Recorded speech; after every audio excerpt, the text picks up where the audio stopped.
Alright, so we're going to continue to solve right triangles, but this time, as you can see, the actual triangle itself is not shown.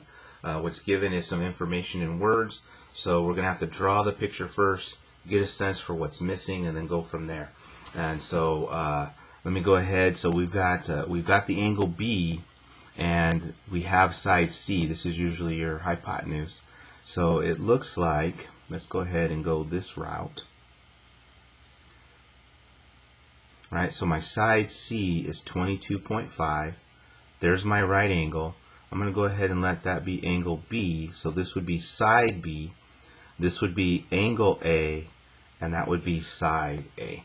So there is my picture of what's going on in this situation. So again, what's probably easiest to find is the side A, or excuse me, the angle A. A plus 17.25 degrees should equal 90. Right, nice complementary. So subtracting 17.25 degrees, our angle, I think, is going to be 0.75, and that's 17, so 87. I'm going to go with 86. Right, 86.75 degrees is what we will have. Right, let me make sure I got that right. Carry some zeros. That'll be right, 17, oops, I think 82. And maybe make that 82.75 degrees. Just make sure I can add and subtract. Right, so there we go. So 82.75 degrees is our angle A. Okay, what about side B, side A? Well, again, let's look at the relationship to the angle that's given. We have 17.25. So as far as that's concerned, B is serving as the opposite, and A is serving as the adjacent. So with that idea, to solve for the opposite, right, we have opposite over hypotenuse. Well, that's our sine function. And so the sine of 17.25 degrees is my B over 22.5. All right, opposite over adjacent, excuse me, opposite over hypotenuse. So solving, I'll multiply both sides by 22.5. And so what we end up with is that B is 22.5 times the sine of 17.25 degrees. And again, that's your exact answer. To get the estimated answer, we'll come to our calculator. 22, oops, better turn it on again. 22.5, and we're taking the sine of 17.25 degrees and getting what, 66722. So 6.6722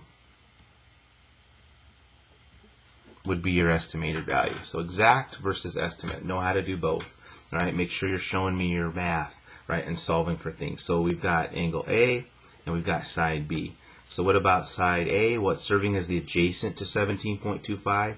Adjacent over hypotenuse, right? That's definitely my cosine function. So we basically have the cosine of 17.25 degrees is my A value over 22.5, right? Adjacent over hypotenuse. So again, solving, let's clear fractions by multiplying both sides by 22.5. And so we end up getting that A is 22.5 times the cosine of 17.25 degrees. So again, there's your exact answer. As far as an estimate, again, we'll break out the calculator, and 22.5 times the cosine of 17.25 results in 4879. And so there's your estimate. So again, know both. Show your algebra, show your work, show your setup. All right, you should be fine. So there is the first one. Second verbal one, and we're talking about solving a right triangle where we're actually given, right, two of the sides. So we're not actually given any angles, right? So that's kind of strange for us. So solve the right triangle. So again, how about I orientate it this way? Right, C is 70, so that's always the opposite of that. B, how about I continue to put it over there? And then, so we don't know, right, this angle here, right? Let's call it angle B. We don't know angle A, and we don't know side A. So we've got all kinds of issues here.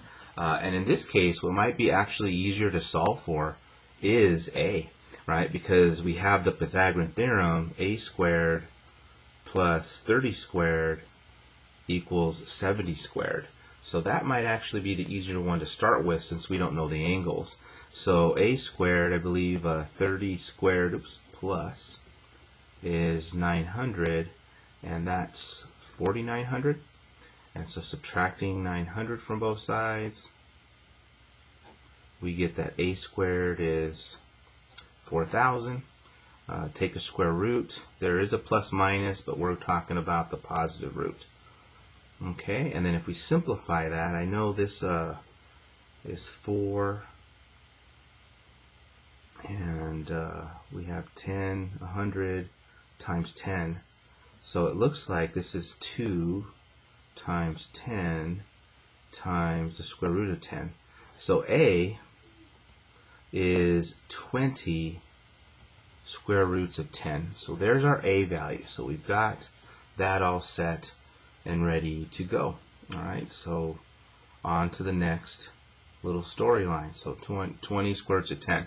So what about, let's talk about angle B. So for angle B, right, what I have for the sides given, this is the opposite and this is the hypotenuse. So it looks like the sine of my angle B is going to be 30 over 70. All right, and if you want to reduce that, you could, right, because that just turns into 3 over 7. And so to find B, we need to invoke our inverse sine, right? So basically we're saying that B is the inverse sine of 3 over 7. So again, this would be your exact value, right? To get the estimate, we're turning to our calculator, right? So I'll go B. We're talking about the inverse sine, so second that. And we're talking about the ratio 3 over 7. So what angle creates a sine value of that? 25.3769. So 25.3769 degrees. And again, that is an estimate. So there's your exact, and there's your estimate. And we're taking use of our inverse functions. So now we know what what angle B is, right? And we know side A. So what about angle A? Well, again, looking for what's given, you should usually use what's given, right? I have this is now serving as the adjacent, right? And that's the hypotenuse as far as A is concerned. So adjacent over hypotenuse is my cosine. So the cosine of A is equal to 30 over 70.